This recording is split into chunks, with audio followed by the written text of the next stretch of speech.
Oui, Angoulême Acteur TV, ça continue. Et aujourd'hui, mon invité est Philippe Saint-Romain, je suis le chef de cuisine de la maison Rémy Martin. Alors, quel est votre rôle? Alors, mon rôle aussi aujourd'hui, c'est de faire une démonstration culinaire. Bien entendu, sous la tutelle de la maison Rémy Martin, parce que c'est elle qui m'embauche. Voilà, donc là. Et aujourd'hui, on a fait un dessert à millefeuille tout chocolat avec une alliance café qui va avec le XO Rémy Martin. Parce que ma mission chez Rémy Martin, c'est justement de créer des plats. Donc, on a un restaurant gastronomique dans l'enceinte même de la maison. Et nous recevons notre clientèle internationale. Et mon devoir est justement de travailler les produits de la maison Rémy Martin avec la gastronomie. T'as goûté le chocolat? C'était bon? Bon, c'est pas grave, les deuxièmes vont cuire, mais pas bon. C'est un jour, vous pouvez avoir. Comment on devient cuisinier? Alors, pour devenir cuisinier, déjà, il faut être très gourmand. Il faut aimer tout ce qui est pâtisserie, il faut aimer tout ce qui est salé, les légumes, la viande. Et une fois qu'on aime ça, après, on a envie de le faire. Donc après, on va rentrer dans une école hôtelière, une école spécialisée, pour apprendre à faire la cuisine. En fait, moi, je suis quelqu'un qui est très très gourmand. Et le seul métier que j'ai pu trouver pour pouvoir manger tout ce que je voulais, c'était la cuisine. C'est-à-dire que le matin, quand j'arrive dans ma cuisine, j'ai envie de manger une tarte aux fraises. C'est la saison de la fraise, je vais me faire une tarte aux fraises. Voilà. C'est comme ça qu'on devient cuisinier. Et c'est surtout un métier où on travaille avec le cœur. T'aimes le chocolat? T'aimes beaucoup le chocolat? Mais nous aussi, j'aime beaucoup le chocolat, donc je travaille beaucoup le chocolat. Et toi, Enzo, une question? Il faut combien d'heures là pour cuisiner? Alors, les années se comptent et les heures se comptent quasiment pas parce qu'il y en a vraiment beaucoup. On a commencé à travailler, au début on compte pas les heures, vraiment. Parce que on n'a pas le niveau, parce qu'on va pas assez vite. On a des chefs qui nous font travailler assez durement. Donc au début il faut savoir faire le sacrifice de ne pas compter ses heures, de ne pas compter les jours dans lesquels on travaille pour justement acquérir vraiment des réflexes professionnels. Et c'était voilà, moi je travaille 15 ans à Paris dans des grandes maisons. Donc des maisons parisiennes, on a cette réputation-là. On travaille longtemps et durement, mais bon voilà, le sacrifice en vaut vraiment la chandelle. Tu as une question? Allez, c'est quoi ta question? C'est la première fois qu'on va parler de ça. Alors j'ai voulu être cuisinier parce que mon papa était cuisinier. Moi j'ai ma grand-mère qui me faisait le repas tous les dimanches, donc c'était une dame qui faisait beaucoup de cuisine et mon père était cuisinier. Et mon père m'a élevé d'une manière, il m'a dit si jamais je voulais avoir 1 euro ou 10 euros, il m'a dit bah, tu viens au restaurant et tu viens éplucher 4 ou 5 carottes. Donc en fait ça a commencé comme ça petit à petit et j'ai commencé à prendre de la rapidité, donc j'en ai épluché pas eu 4 mais j'en ai épluché 40. Donc je faisais pas 1 euro, je faisais 10 euros. Voilà, et au fur et à mesure du temps on a réussi à rentrer dans ce métier comme ça aussi. Dernière petite question, qu'est-ce que ça peut refléter ou apporter pour vous justement les gastronomes? Enfin pour vous ou pour les gens? Alors les gastronomes, j'ai travaillé avec des grands chefs à Paris, notamment un qui s'appelait Alain Ducasse, et sa phrase c'était savoir-faire, faire faire et faire savoir. Savoir-faire c'est ce qu'on a appris pendant des années, faire faire c'est ce que je suis en train de faire en ce moment. Et aujourd'hui je viens de recevoir un titre de maître cuisinier de France. Et en tant que maître cuisinier de France, aujourd'hui on doit être dans le faire savoir.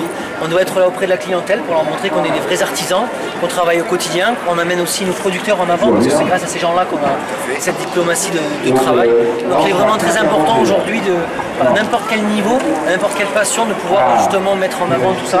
C'est des remerciements. C'est grâce aux clients comme vous qui venez dans nos restaurants, qui nous faites vivre, c'est grâce à nos producteurs qu'on arrive à faire de belles assiettes. Donc c'est un regroupement de bonnes personnalités. Exactement. Donc notre mission et ma mission aujourd'hui justement est de mettre ça en avant pour remercier la clientèle et les fournisseurs. Dernière petite chose, j'ai oublié de noter l'époque GE. Non. Dites-nous que pensez-vous? Moi je suis une petite ville, une très jolie ville. Moi je suis la région toulousaine, je suis parti travailler 15 ans sur Paris et la maison Rémy Martin est venue me chercher donc pour travailler sur Cognac. Et c'est vrai que c'est une région qui est très agréable, Cognac, Angoulême, Saintes, La Roche, voilà. On est vraiment dans le carrefour des produits parce qu'on a la Cotinière qui est pas très loin, on a la Troupe de Jardin qui est pas très loin, on a Surgières pour les crèmes qui sont pas là, on a Chalet qui est juste à côté. Donc voilà, c'est vraiment une région qui est très appréciée et très appréciable. Qu'est-ce qu'on peut vous souhaiter? Bonne continuation. De plein de bonnes choses et un bon exemple, surtout un beau parcours. Oui, mais je pense que le parcours, je le cultive depuis quelques années, j'espère qu'il va être encore long. Mais voilà, je pense que ce qu'on peut souhaiter, c'est la continuation et d'avoir toujours des gens aussi nombreux gastronomes. Ça, pour nous, c'est très important parce que ça met en avant notre métier et c'est une très belle chose. Voilà, vous l'aurez compris, de la motivation, de l'envie, un peu de gourmandise et on peut devenir un peu comme vous. Bien sûr, avec beaucoup de travail, il ne faut pas compter les heures. Non. Vous aimez la magie? Je suis un fan de magie. Ouais. Eh ben on va vous faire un petit tour, c'est Kenny qui va vous faire un petit tour qui arrive dans quelques secondes. Tu me fais pas disparaître, non? Je vous laisse avec Jolie. Ça marche. Vous allez choisir la carte. Je la prends, je la prends. Comment ça? C'est pas une opération de gingembre? Vous allez la signer. Quelqu'un du gingembre pour Donc Olivier? je la signe. Vous la signez sur la Ça marche. Olivier, on dit gingembre. Hein? Ah non, c'est du bois. C'est bon? C'est bon. Alors je vais reprendre le stylo déjà pour que ça sèche. Ouais, il y a une couleur un peu. Sécher. Ça aussi, c'est un sacré métier. J'y comprends jamais rien. Vous allez bronzer. Tu veux confier cette caméra si tu veux. Ah, le premier avec... Je vais prendre la première carte du jeu. Excuse-moi, la boîte, c'est un 8 de carte. professionnel.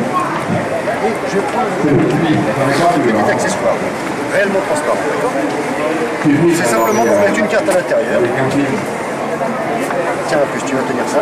Je vais prendre la Ah, première ça carte. boule.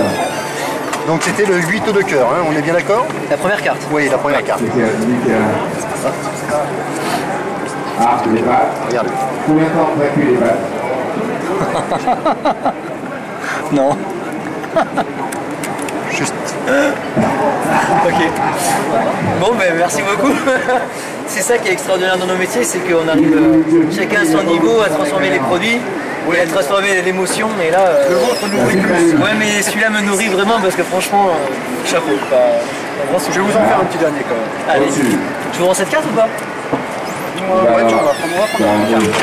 On va prendre Tous les minutes, tu l'as eu. votre carte, vous vous en rappellerez. Oui. Alors attendez, je vais prendre mon porte-clés. Je vais vous laisser le jeu. Il y a des chefs qui ne savent pas ranger leur Ceux truc. qui se trouvent. Oh là là. Si me transformer les cartes de Tiens, 10 tu en peux tenir 500, mon en portefeuille 1500, ça me va moi. Vous savez mélanger le jeu? Non, de manière très classique. Alors allez-y. Allez-y. Et en fait, ça va pas le film noir. D'accord. comme ça. C'est déjà une belle C'est manière. d'une manière très classique. Voilà, Hein. française, Je reste. Vous allez garder le jeu en main, je vais faire un petit geste un petit peu magique. Je vais simplement prendre une carte que je tiens ici. Là, je vois le 10 de pique avec votre signature. D'accord. Vous voyez? Pas trop, non? Je la pose sur mon portefeuille. Je n'ai pas eu le jeu en main. Non. D'accord. Maintenant, je vais vous reprendre le jeu. C'est pas Vous allez vrai. ouvrir vous-même mon portefeuille. Est-ce qu'il est bon? Ouvrir le petit fermeture. Les billets, on les laisse tranquilles. Hein. Ouais, vous laissez. Ça marche. Vous allez regarder, vous allez prendre une vieille. Il doit y avoir une carte à l'intérieur. Oh non. C'est arrivé en voir un petit peu. Super. Sérieux? Super. Tiens, je te rends ça. Merci. Bon, ben, c'est toujours pareil. Je ne cherche pas à comprendre. De toute façon, j'ai même pas envie parce que je trouve ça génial. C'est bluffant. Bah, merci. Merci voilà, écoutez, nous on vous remercie. Ben, merci à vous. D'avoir accordé votre temps. Merci à vous. On peut dire aux internautes s'ils ne se rendent pas compte qu'il fait froid. Ça caille. Hein, ça caille énormément. On va vous laisser vous faire rentrer au chaud. Merci On beaucoup. vous souhaite une bonne continuation. Ben, merci beaucoup pour Et puis on vous lève avec ce notre partage. c'est tout notre Ben, merci. Et au plaisir de vous revoir. Voilà. Merci. Quant à nous, on se retrouvera peut-être un peu plus tard pour d'autres missions. Ciao.